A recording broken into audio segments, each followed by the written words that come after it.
While it would be great to have the time and budget to do a full, separate mix of the final podcast episodes, it's great to keep everything in a live mix state where we can add all the endpoints of the story.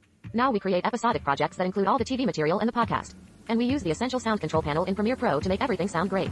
For those who want real tips on working in documentary and unscripted television, we have a Producing Unscripted podcast that teaches you how to get your foot in the door.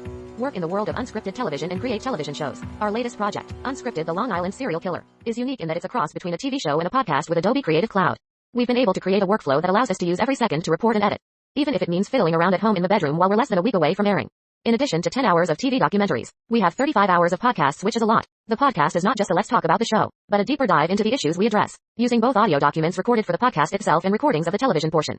We save all project files in Premiere Pro and After Effects and automatically save them to the cloud for easy project sharing. We often use export selection in a Premiere Pro project to share a single clip. We first edit the TV show in Premiere Pro and prepare the media for the podcast in Premiere Pro, but then send the podcast to other non-Adobe programs for editing and mixing. This is especially important because these are active events that we're covering live, and at any moment there could be big events that require us to go back and edit them.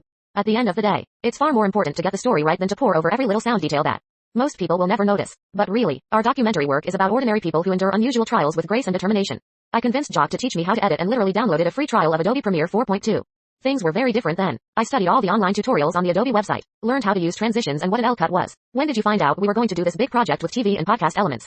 We're very grateful for that. We also have a separate Premiere Pro project for music, which is organized with smart folders to categorize things. In this interview, the team talks about their first days outside of Hollywood and how Adobe Creative Cloud allows them to focus on creating and building a dynamic story. The great thing is that I played in all styles, from comedy to horror to unscripted material from people who wanted to present television shows.